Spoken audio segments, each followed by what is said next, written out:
जिनके जीवन में नियम वो जीवन है पावन, है संयम का पहला कदम नियम, एक नियम, नियम एक नियम। जिनके जीवन में नियम वो जीवन है पावन, है संयम का पहला कदम नियम, एक नियम, नियम एक नियम। नियम में अनुशासन है, रहती इंद्रियां ये वश में, संतोष और शांति बढ़ती, नियम नहीं बेड़ी पग में। नियम में अनुशासन है, रहती इंद्रियां ये वश में, संतोष और शांति बढ़ती, नियम नहीं बेड़ी पग में। गुलामी मन की करता खत्म नियम, एक नियम, नियम एक नियम। इसके पश्चात हम सभी भक्तगण महाराज श्री से निवेदन करते हैं कि वे कृपया अपने मंगल प्रवचन से हमें धन्य करें, हमें कृतार्थ करें। नमोस्तु गुरुदेव, नमोस्तु गुरुदेव, नमोस्तु। ओम नमः सिद्धेभ्यः।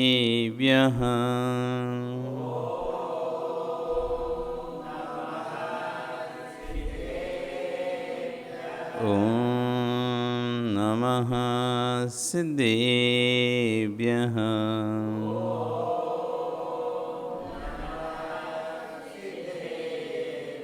ओम नमः सिद्धेभ्यः।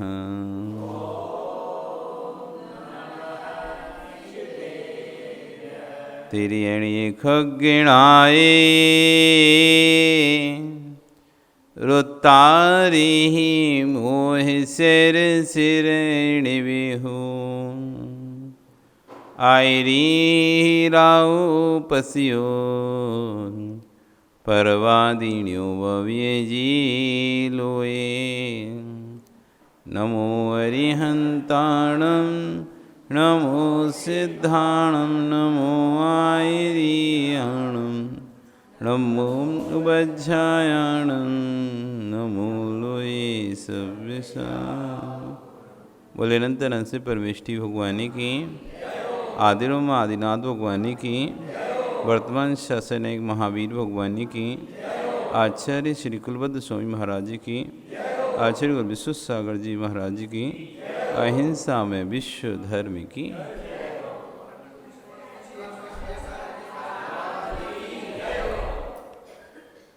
बहुमंदो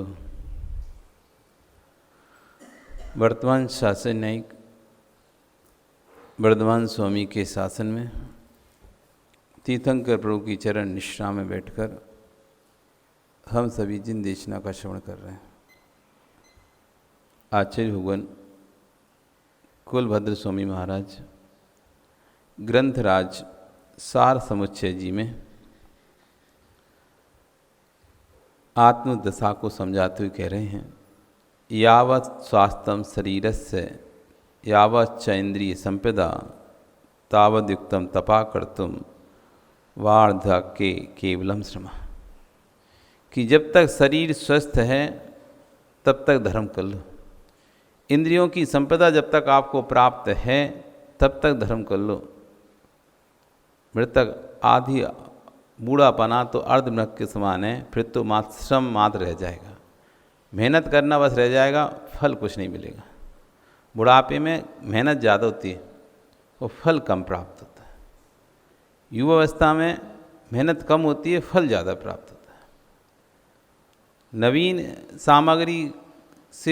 नवीन सामग्री में खर्चा कम होता है और बेनिफिट ज़्यादा होता है। और जब वही चीज़ पुरानी हो जाती है मशीनरी, तो उसमें पैसा ज़्यादा लगता है और फल कम मिलता है।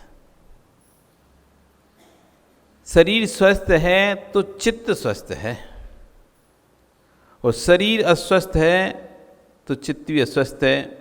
शरीर स्वस्थ है, चित्त स्वस्थ है, चित्त स्वस्थ है तो चारित्र स्वस्थ है। चारित्र चित्त की चिंतन पर आधारित है। ये जो भी चारित्र का पालन करते हैं आप, चाहे नियम का पालन करें, संयम का पालन करें, व्रतों का पालन कर रहे हैं, ये चित्त की स्वस्थता पर आधारित है। चित्त स्वस्थ रहता तो चारित्र पालन करने में आनंद आता है, और चित्त में आकुल व्याकुल परिणाम रहते हैं तो चारित्र पालन करने में आनंद नहीं आता है। सामायिक प्रतिकरण करने में उसी को आनंद आता है जिसके पास संक्लिष्टता नहीं, शरीर से किसी प्रकार की पीड़ा नहीं है, शरीर से अनेक प्रकार के रोग हो गए हों, शरीर में अनेक प्रकार की पीड़ाएं हों, बात रोग हों, कफ पित्त रोग हो गए हों, तो प्रतिकरण भी सामायिक करेगा ना तो उसमें उसको संक्लिष्टता होगी, बैठने उठने बोलने।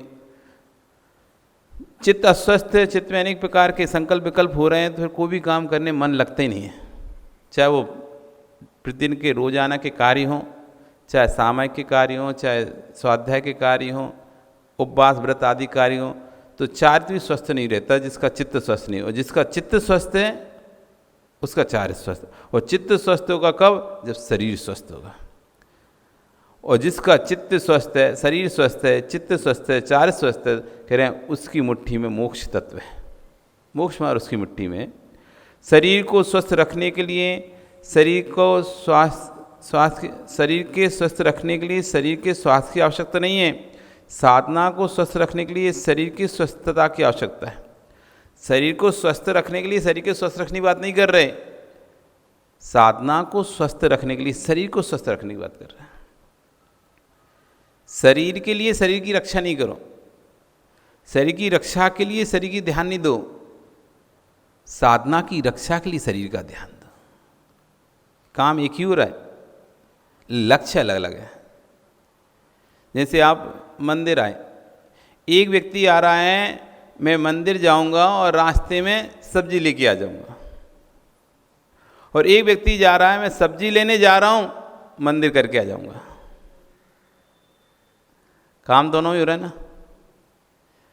एक का उद्देश्य है मंदिर तो हम जा ही रहे हैं, मंदिर जाएंगे लौट के आएंगे तो पुनः नहीं जाना पड़ेगा तो लाते में लेके आ जाएंगे। एक कह रहा है मैं मंदिर जा रहा हूँ, एक कह रहा है मैं सब्जी लेने जा रहा हूँ, भाई पास में मंदिर भी कर आऊँगा। अंतर आ रहा है दोनों में, क्रियाएं दोनों। ऐसे आचार्य कह रहे हैं कि शरीर की स्वस्थता के लिए शरीर को स्वस्थ मत रखो, मतलब मेरा शरीर स्वस्थ रहे तो मैं ये खाऊं वो खाऊं ऐसा रखूं, मैं धूप में नहीं निकलूंगा, ठंडी में नहीं निकलूंगा, बरसात में निकलूंगा, मेरा शरीर खराब हो जाएगा, मुझे जुकाम हो जाएगा, बुखार हो जाएगा। इस उद्देश्य को लेके शरीर की रक्षा मत करो। शरीर की रक्षा करो साधना की स्वस्थता के लिए। मेरा शरीर स्वस्थ रहेगा, मुझे क्या खाना चाहिए, मुझे ठंडी के ऊपर गर्म नहीं खाना चाहिए, मुझे पानी के ऊपर जूस नहीं पीना चाहिए, मुझे अपने शरीर का ध्यान रखना चाहिए, क्योंकि यदि मुझे जुकाम हो गया, सर्दी हो गई, बुखार हो गया, खांसी हो गई, मैं अपनी साधना नहीं कर पाऊंगा।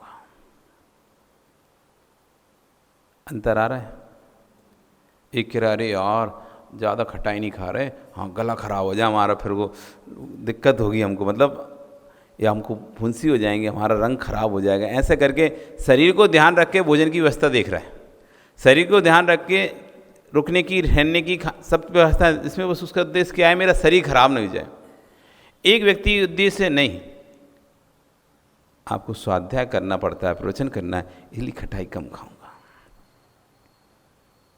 भूल नहीं पाऊंगा, नहीं तो पढ़ाई नहीं कर पाऊंगा अच्छे से, ज़्यादा गरिष्ठ नहीं खाता, नहीं तो नींद आने लगेगी, सो जाऊंगा, स्वाध्याय अच्छे से नहीं होगा, अध्ययन अच्छे से नहीं होगा, सामयिक अच्छे से नहीं होगा।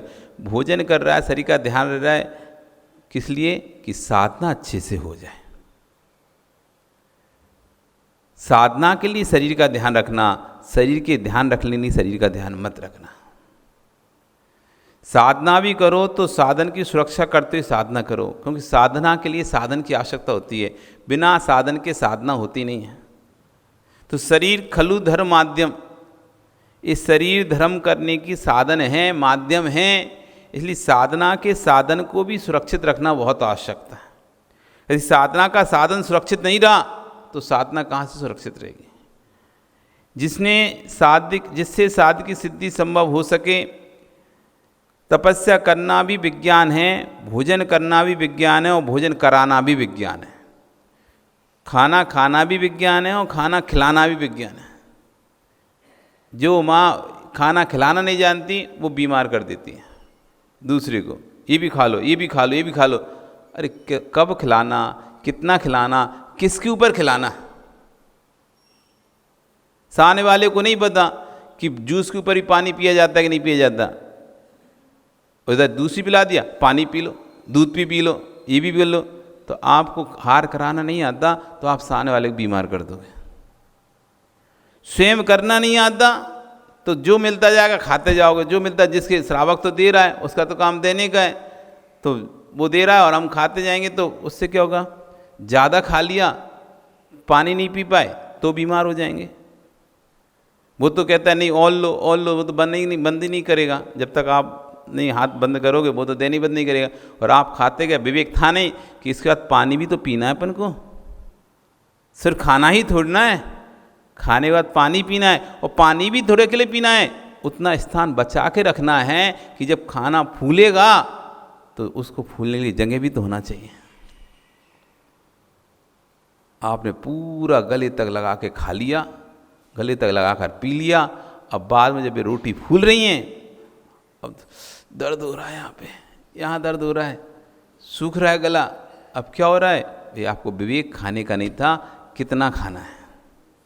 खिलाने वाले को विवेक नहीं था कितना खिलाना है, और खाने वाले को विवेक नहीं था कितना खाना है। इससे क्या होगा, अस्वस्थता बढ़ जाएगी। इसलिए कह रहे हैं आचार्य भगवान, तप और तपस्या का ही विवेक होता है, कितनी तपस्या करनी है। एक दिन ही तुमने ऐसी कर ली, अगले दिन जाकर पड़ गए बिस्तर पे। एक दिन तुम 2 घंटे बैठ गए डट के अच्छे से, आज तुम 2 घंटे सामायिक करेंगे, और ऐसी कमर दुखी, ऐसी कमर दुखी। फिर उसके बाद अब 2 दिन तक उठ नहीं रहे, फिर 2 दिन तक उठ नहीं रहे। तो साधना भी ऐसी करो जिससे कि आगे साधना के प्रति उत्साह बना रहे। एक साथ अधिक उपवास कर लिए, इतने कर लिए, अब तो ऐसे हो गए 1 महीना तक भगवान के दर्शन नहीं हो रहे। ऐसे उपवास करें, ऐसे उपवास करें कि महीना भर हो गया, भगवान की शक्ल नहीं देख पा रहा है वो लोग। क्यों? कमजोरी आ गई पूरे शरीर में, हिम्मत ही नहीं होती, उठने की इच्छा नहीं होती, मंदिर जाने की इच्छा नहीं होती। इतना 10 दिन धर्म कर लिया, इतना 10 दिन धर्म कर लिया, इतना महीना भर धर्म कर लिया, ऊब गए, अब उड़ गए अभी तक। अब तो पहले तो 10 ही पूरे दिन भर ही मंदिर में पड़े रहते थे, और अब दिन भर में 10 मिनट भी मंदिर नहीं आ पा रहे। साधना में बैलेंस बना के रखना चाहिए, हर समय एकसा रहना चाहिए। बिल्ले जीव हैं जो साधना को पचा पाते हैं, नहीं तो साधना को हर कोई नहीं पचा पाता, तपस्या को हर कोई नहीं पचा पाता। तपस्या से शक्ति, एनर्जी जनरेट होती ना, वो यदि उसका सही उपयोग नहीं हो तो पूरे शरीर को तोड़ देती, खराब कर देती है। तपस्या भी करो तो आचार्य बन गए, तपस्या करना ही विज्ञान है। दाता के गुणों में विवेक नाम के गुण होता है। पात्र दान के काल में इतना विवेक होना चाहिए कि किस द्रव्य से कफ की वृद्धि होती है, किस द्रव्य से पित्त की वृद्धि होती है, और किस द्रव्य से वात की वृद्धि होती है। कफ, पित्त, वात 3 शरीर में वस्तु रहती है हमारे शरीर में। इनका सामंजस्य बना रहता है तो शरीर स्वस्थ बना रहता है। इनका बैलेंस जैसे ही बिगड़ता है तो बीमारी हो। जितनी भी बीमारी होंगी ये 3 के कारण ही होंगी, कफ, पित्त और वात। ये 3 द्रव्य हमारे शरीर के अंदर हैं। ये 3 द्रव्यों को जब भी अनबैलेंस होता है तो आदमी बीमार पड़ जाता है। किसी की वृद्धि हो जाए या कमी हो जाए तो बीमार पड़ जाता है। तो ये पता होना चाहिए, विवेक होना चाहिए, क्योंकि शरीर स्वस्थ नहीं है तो साधना स्वस्थ कभी भी नहीं हो सकती। साधना के काल में करते करते शरीर अस्वस्थ हो सकता है, लेकिन अस्वस्थ शरीर में साधना नहीं हो पाती। अस्वस्थ शरीर में साधना नहीं हो पाती। ये चौथा काल नहीं है कि आपका इतना सेनन हो, शक्ति हो शरीर के अंदर। ये पंचम काल है। यहाँ एक मच्छर का काटा तो सहन नहीं होता नहीं है। ये कोई चौथा काल तो है नहीं है जहाँ पर शरीर ऐसे वज्र विषम ना रहा, सेनन वाले को कोई फर्क ही नहीं पड़ रहा। ये तो हीन सेनन वाला शरीर है, और हीन सेनन इतना हीन सेनन है, एक चींटी यदि चल जाए ना तो जब तक वो चींटी को आप हटा ना दोगे तब तक आपका मन किसी काम में नहीं लगेगा। आप माला फेर रहोगे तो माला छोड़ दोगे उसको, पहले मच्छर को हटाओगे, वो इतना काटेगा इतना, जबकि कितना ही काटेगा, ज़्यादा काटने का क्या खाए, एक बूंद खून से ज़्यादा क्या पिएगा। ऐसा तो सीरिंज में वैसे ही निकल जाता है, कोई टेस्ट कराने जाते हो उससे ज़्यादा खून तो शरीर का वैसे ही निकल जाता है, निकलता ही नहीं निकलता। 10 ml खून निकाल लेता है वो टेस्ट के, तब हम कुछ नहीं बोलते। लेकिन एक मच्छर कितना ml खून पिएगा, पिएगा तो कितनी देर पिएगा, कितना पिएगा, 1 बूंद 2 बूंद खून से ज़्यादा उसके पेट में क्या ही जाएगी। लेकिन फिर भी हमारा शरीर इतना कमज़ोर है, उसके भी दर्द को सहन नहीं कर पाता। फिर सोचो तलवारों की ओर दर्द, वसूलों से छीले हुए दर्द, कौआ आँख निकाल रहा है, चील आँख निकाल रहा है उसका दर्द, श्यालनी भक्षण कर रही उसका दर्द, लोहे के आभूषण पहनाए जा रहे हैं उनका दर्द, सिर पर सिगड़ियाँ रखी जा रही उसका दर्द, वसूले से शरीर को छीला जा रहा है उसका दर्द, आग लगाई जा रही उसका दर्द, क्या ही दर्द सहन होगा हमको। एक मच्छर के काटे का दर्द सहन, बेचैन हो जाते हैं। आप सोचो भी नहीं मैं कुछ नहीं करूँगा, आँख अब नहीं खोलूँगा, तो अब पूरा ध्यान आपका उससे हटके, माला से हटके मच्छर पे चला जाएगा। यदि आप सोचो कि नहीं मैंने 10 मिनट में नियम लेके बैठता हूँ कि 10 मिनट तक मैं आँख नहीं खोलूँगा, कुछ नहीं करूँगा, ऐसे ही बैठता हूँ, और इसी बीच में कोई मच्छर या मक्खी आकर वहाँ पे एक स्थान पर बैठ जाए आपको, तो सेंस आपको होने लगेगा वहाँ पे, और अब आपका पूरा मन या तो अरे जल्दी उड़ जाए, उड़ जा उड़ जा उड़ जा उड़ जा, आँख नहीं खुलने पड़े, और आँख नहीं भी हो रहा तो अब आँख खोल कर कब उड़ेगी, सहन करने की पूरी कोशिश करोगे, लेकिन अंदर बेचैनी प्रारंभ हो जाएगी, और आखिरी में फिर तुम्हारा एक हाथ उठेगा, उसको ऐसे भगा ही देगा, या तो ऐसे कर दोगे, फूकोगे, मतलब रह ही नहीं पाओगे, इतना कमज़ोर शरीर है आज का। तो जब ऐसे कमज़ोर शरीर हमारे को अभी हमारे पास है, तो इसमें साधना करना तो शरीर को बहुत संभाल के रखना पड़ेगा। तो आज के लिए विज्ञान होना चाहिए, कब पित्त वात, ये 3 ही रोग हैं पूरे शरीर में, इन 3 से जितने भी रोग हैं वो इन तीनों से बनते हैं, जितने भी रोग हैं वो तीनों से बनते हैं।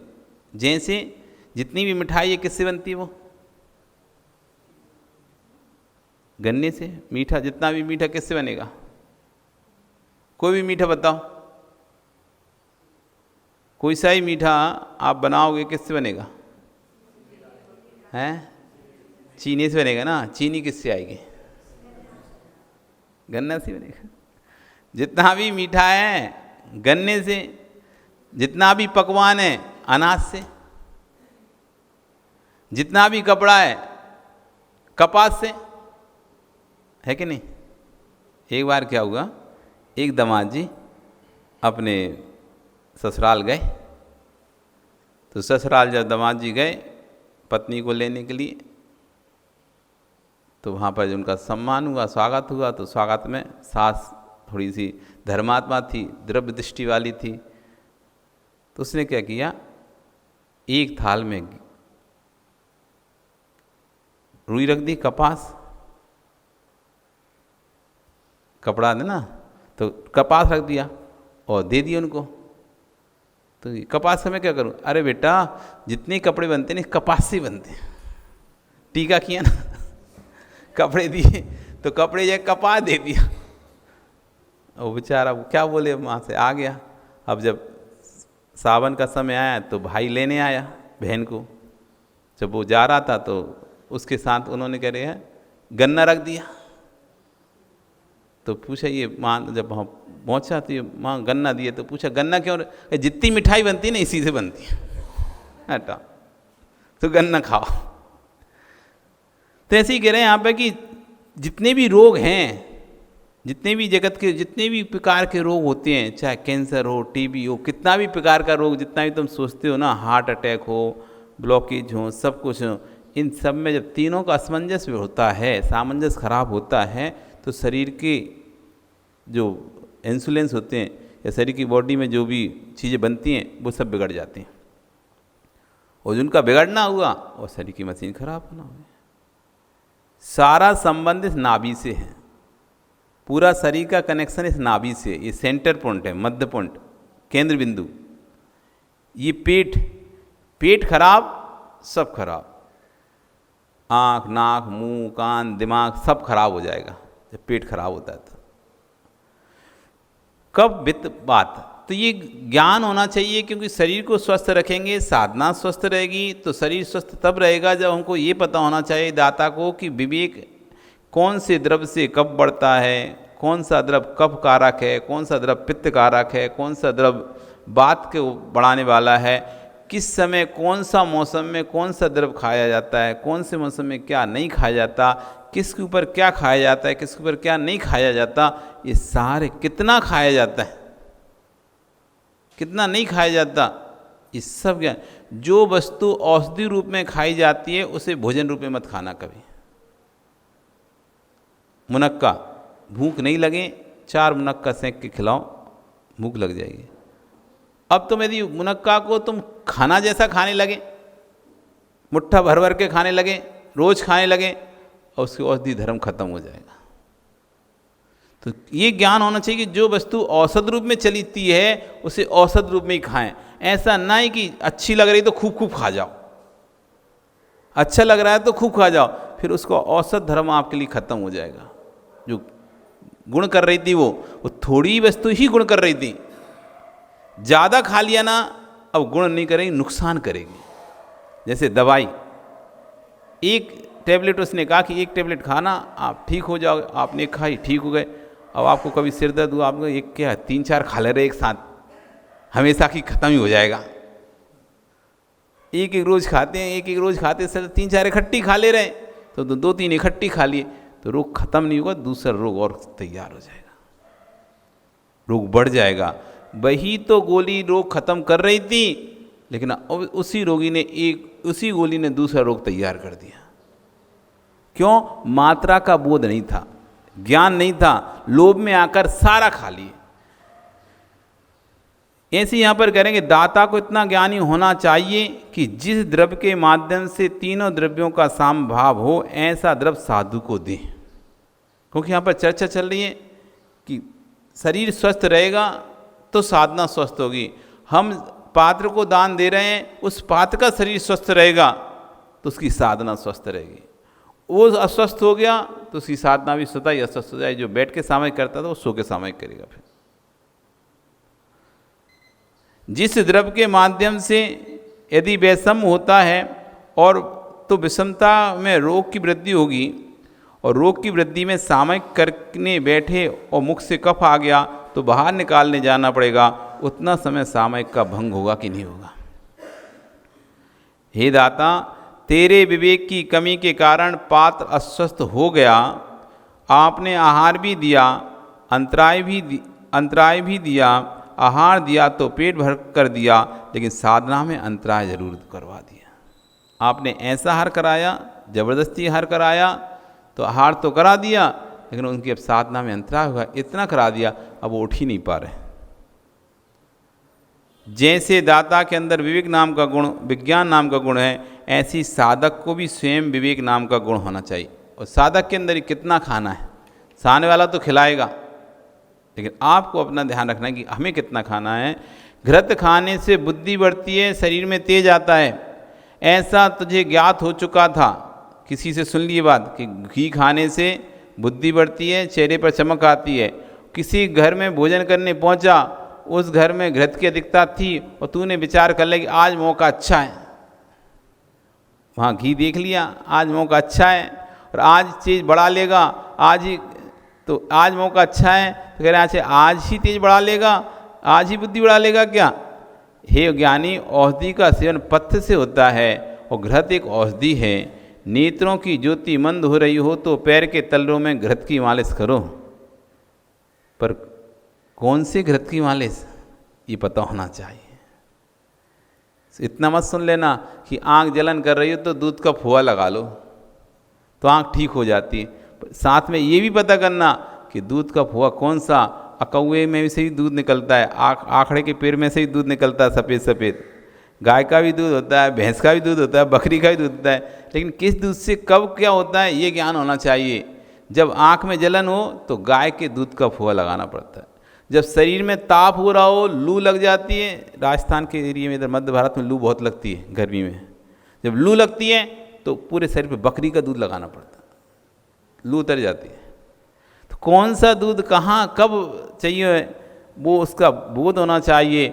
घृत एक औषधि है, नेत्रों की ज्योति मंद हो रही तो पैर के तलवे में घृत की मालिश करने से नेत्रों की ज्योति वृद्धि हो जाती है। जीर्ण ज्वर को भी शमन करने में सहकारी होता है और ज्वर बढ़ाने में भी सहकारी होता है घी।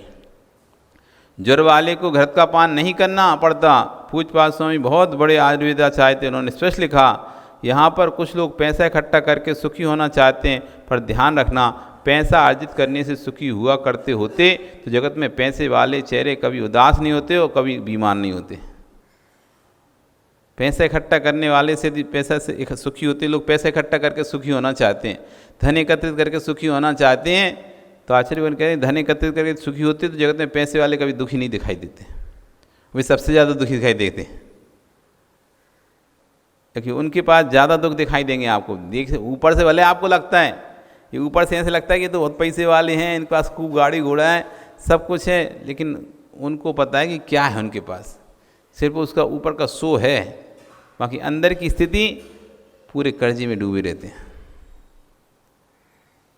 जितने भी पैसे वाले होते हैं अधिकतर पता नहीं रहता आप लोगों को, उनका जो सारी चीज़ें लोन रखी रहती हैं, गिरवी रखी हो जाती हैं।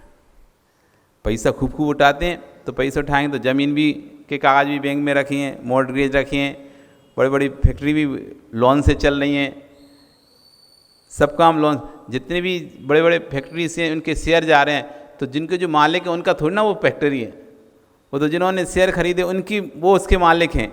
पैसा भले उसके ऐस वो कर रहे हैं आराम, लेकिन वास्तव में देखा जाए तो उनकी चीज़ प्रॉपर्टी है ही नहीं है। वो जितनी इतनी बड़ी बड़ी कंपनियां हैं वो कंपनियों के मालिक वो है ही नहीं है जो उनके मालिक बन के बैठे हैं। मालिक तो शेयर होल्डर है, लेकिन लगता है ऐसा कि वो मालिक है, और जब फट्टा साफ होता है तो पता ही नहीं चलता। तो ऐसे कह रहे जितने भी पैसे वाले हैं उनके चेहरे उदास नहीं दिखना चाहिए था। यदि पैसे से सुख आता है, पैसे से सुख नहीं होता, सुख तो साता से होता है, और साता का उदय नहीं तो पैसा क्या करेगा। जो पैसा अर्जित करके सुखी होना चाहते हैं वे वैसे ही हैं 105 डिग्री बुखार में घी पीकर अपने आप को स्वस्थ करना चाहते हैं। जो पैसा कमाकर सुखी होना चाहते हैं वो वैसे ही कह रहे हैं जैसे कोई बुखार में घी पीकर स्वस्थ होना चाहता है, ऐसे व्यक्ति पैसा कमाकर सुखी होना चाहता है। ऐसे ही पैसे इकट्ठे कर व्यक्ति सुख प्राप्त करना चाहता है। आत्म सुख धन में नहीं है, संसार का सुख भी चाहिए तो धन छोड़ना ही पड़ता है। भैया तुझे एक सेब फल भी खाना है तो दुकान पर जाकर फल लेकर कुछ देकर आएगा कि नहीं आएगा, वहाँ भी तुमको अपना धन छोड़ना पड़ेगा, तब जाकर सेब फल का सुख प्राप्त कर पाओगे। तुम अपना धन नहीं छोड़ो और उसको हमें एप्पल भी मिल जाए, कोई भी वस्तु आपको सुख की सामग्री चाहिए तो धन छोड़ना ही पड़ेगा। एक हाथ में पैसा पकड़े रहो, सामान दे दे तो पैसा दो, नहीं पैसा नहीं दूंगा, तो कौन सामान देगा तुम? देकर आएगा तभी जाकर सुख मिलेगा। धन छोड़े बिना संसार का सुख नहीं मिलता, फिर मोक्ष का सुख कहाँ से मिल सकता है। कितनी अच्छी बात करें कि धन त्याग के बिना संसार के सुख नहीं मिलते। तुम सोचो हम बस जोड़ते जाएं खर्चा नहीं करना पड़े, अगर बिना खर्चा किए जब संसार का सुख नहीं मिलता धन छोड़े बिना, तो मोक्ष का सुख कैसे मिल सकता है। बिना धन छोड़े एक सेफल खाने को नहीं मिलता ज्ञानी, तो धन को लिए मोक्ष फल कहाँ से मिलेगा। बिना छोड़े सुख होता ही नहीं है। जोड़ने से तू जी नहीं पाएगा, बिना जोड़े लंबे समय तक तो जी सकता है, पर जोड़कर तू जी नहीं सकता। 10 दिन के उपवास कर सकता है, 10 दिन मल का धारण करके बता। तू ग्रहण करता है उसे सुबह छोड़ना ही पड़ता है। जिसे हमने आज खाया उसे हमें कल छोड़ना ही पड़ेगा। बिना छोड़े जीवन चल नहीं सकता।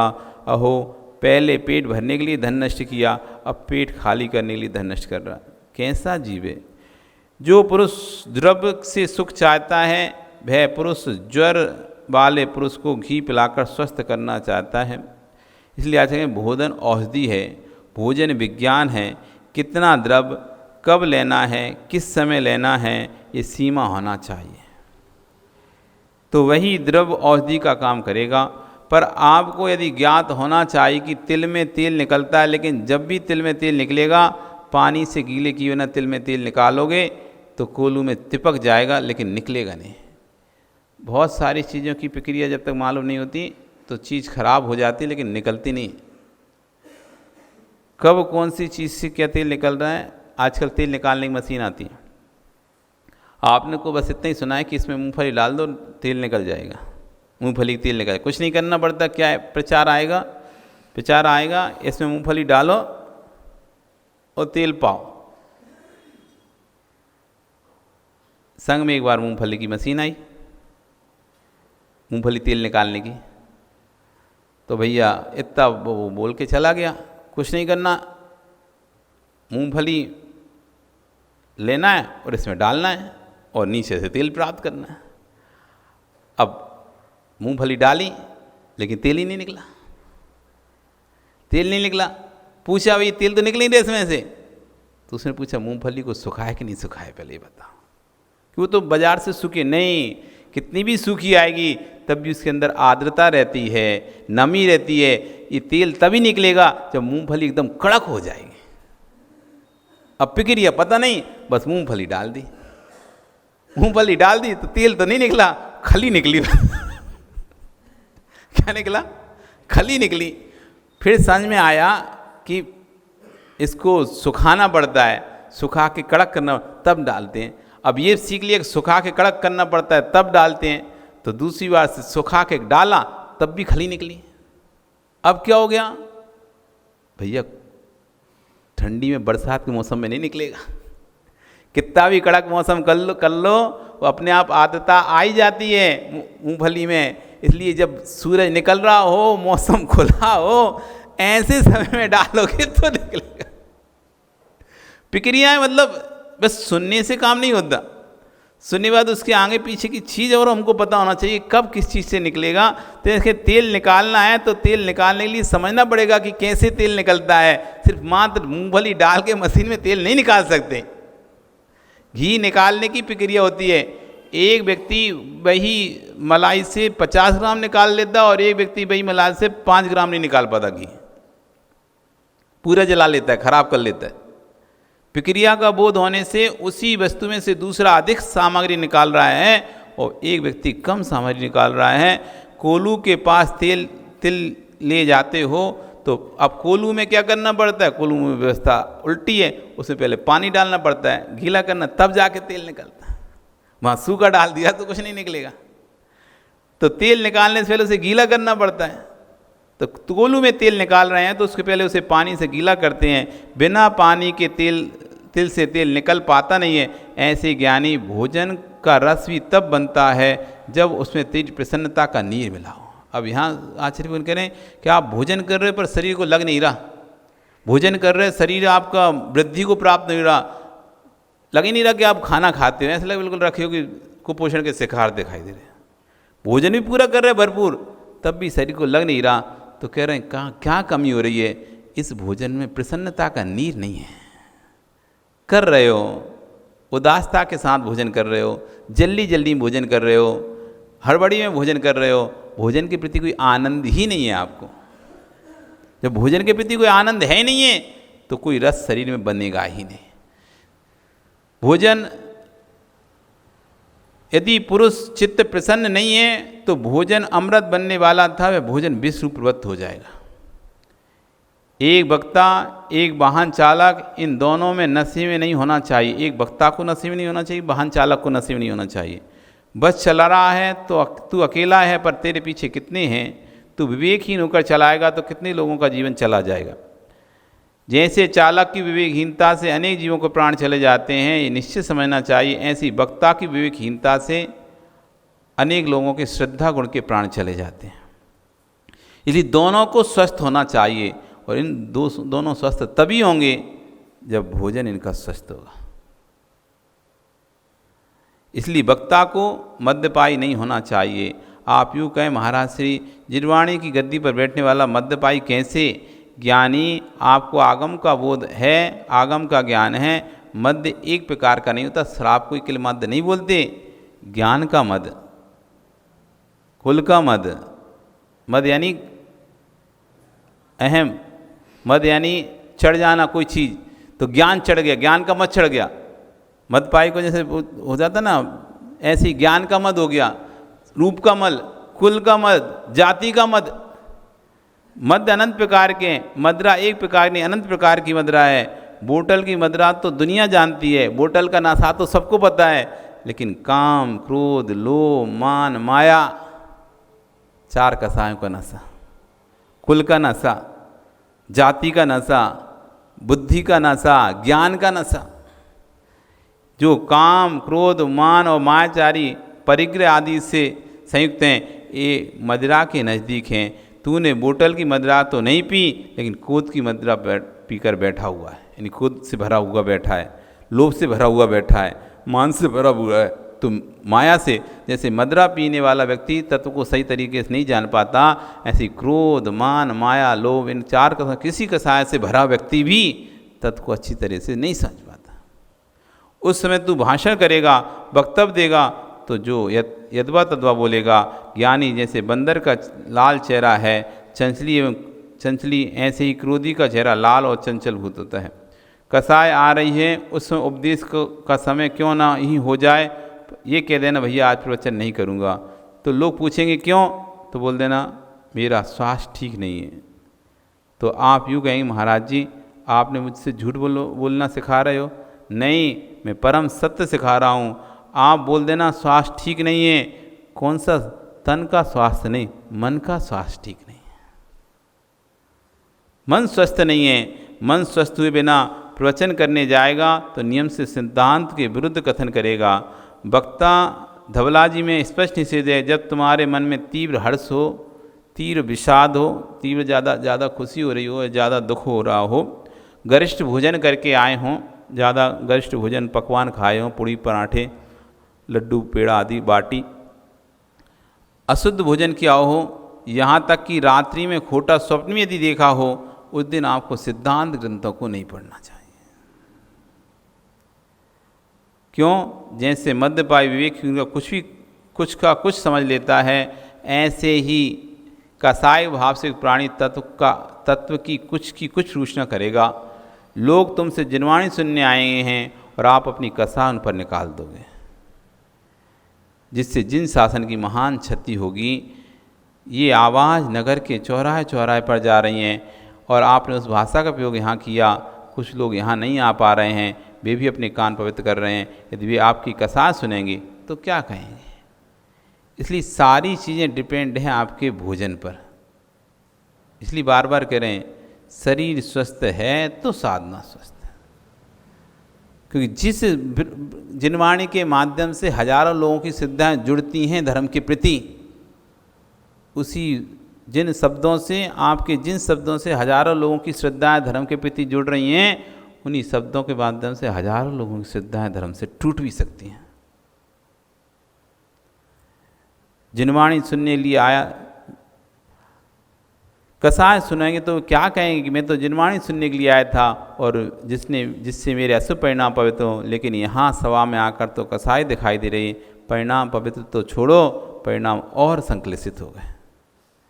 पता नहीं किसको रोष बढ़ जाए, पता नहीं किसके ऊपर घात कर दे। तुम्हारे उपदेश घातक हो गए तो तब तो उपदेश बचा ही नहीं। साधु के मन में विकल्प आ रहा है तो दूसरे साधु को प्रवचन करा दे, स्वयं नहीं करे। उपदेश तो चित्त की प्रसन्नता में होते हैं। चित्त प्रसन्न होगा तो आपके हृदय से जिनवाणी स्फुटित होगी, और चित्त में विषाद परिणाम होंगे तो हृदय से कसाय ही स्फुटित होगी। ऐसी घर में भी जब आपको गुस्सा आता है, अब यहाँ तो साधु के लिए बता रहे हैं कि भैया जब तुम्हें कसाय आ रही हो, ठीक ना हो मन, तो प्रवचन मत करना, क्योंकि आप प्रवचन करने बैठोगे तो जिनवाणी नहीं कसाई बोलोगे। ऐसी घर में भी जब हमको क्रोध आता है किसी बात पे, किसी दिन हमको बहुत ज़्यादा गुस्सा आ रहा, उस दिन भैया कुछ ही बोलोगे ना तो नियम से तुम्हारा गड़बड़ होगा। उस दिन मौन ले लो, मौन ले लो, पूरे दिन का ही मौन ले लो। आज कसाय मेरी ज़्यादा भड़क रही। कभी कभी आपको लगता है ना बेमतलब में बार बार गुस्सा आ रहा है, होता है कई बार, अपन को समझ में आते बात। आज हम सब पे चिड़चिड़ कर रहे हैं, आज हम पे जान के कोई कुछ थोड़ा सा ही पूछ रहा है ना तो गुस्सा कर दे बैठे थे। कोई कुछ भी बोल रहा है तो जरा हम गुस्सा करें, बिना मतलब कि हम गुस्सा कर रहे हैं और हमको समझ में भी आ रही बात। गुस्सा करने के बाद अच्छी समझ में आता है कि हमने बिना मतलब के गुस्सा किया, कोई मतलब नहीं था। नहीं भी करते तो काम चल जाता, सामान से ही बोलते तो काम हो जाता, नहीं भी हुआ तो कोई बात नहीं थी, लेकिन फिर ही हम गुस्सा कर दिए। तो जिस दिन ज़्यादा चिड़चिड़पन आ रहा हो, ज़्यादा क्रोध गुस्सा आ रहा है, तो अदी भैया तुम्हें अपनी मित्रता बना के रखनी है, अपनी सौहार्दता बना के रखनी है, स्नेह बना के रखना है घर में, तो उस दिन मौन ले लो। नहीं उस समय आप, उस काल में आप कुछ ऐसा बोल जाओगे किसी के साथ, हो सकता है जीवन भर का बैर बन जाए।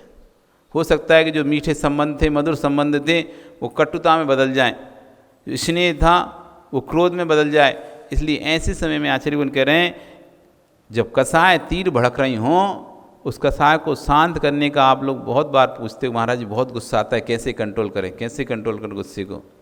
कुछ से कंट्रोल नहीं करो, जब जब क्रोध आए उस समय बस मौन हो जाओ, मौन, गुस्सा स्वतः ही कंट्रोल हो जाएगा। मौन गुस्से को कंट्रोल करने की रामबाण दवा है। जिसको बहुत ज़्यादा गुस्सा आता हो वो मौन लेना चालू कर दे। जब जब लोगों के बीच में रहे तब मौन ले ले। ज़्यादा संपर्क जब लोगों को रहता है, ऐसे समय मौन ले ले, उसका गुस्सा स्वतः ही कंट्रोल हो जाएगा।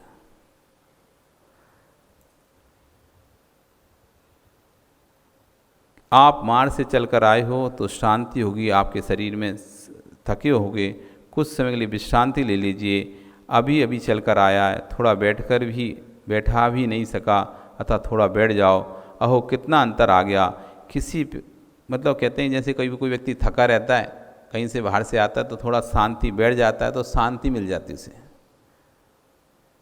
शांति मिल जाए। ऐसे ही जब कसाय आपके हृदय में आती है ना, तो थोड़ा विश्राम ले लो, थोड़ा मौन ले लो। अपने आप कसाय थक जाएंगी और शांत हो जाएंगी। और ये तभी होगा जब आपका भोजन स्वस्थ होगा, शरीर स्वस्थ होगा, शरीर स्वस्थ होगा तो चिंतन स्वस्थ होगा, और चिंतन स्वस्थ होगा तो आगे चारित्र स्वस्थ होगा, और जिसका चारित्र स्वस्थ होगा उसी का ही मोक्ष मार्ग प्रशस्त होगा। इसलिए आचार्य भगवान कह रहे हैं, यावत शरीरम स्वस्थम, जब तक शरीर स्वस्थ है। इसलिए मोतीलाल जी, जब तक शरीर स्वस्थ है अपनी कल्याण की भावना भालो, फिर तो जो होना है सो होना ही है। आपका समय हो गया, कल फिर आओगे, पर्याय रहे तो फिर चर्चा करेंगे। बोली भगवान महावीर स्वामी की।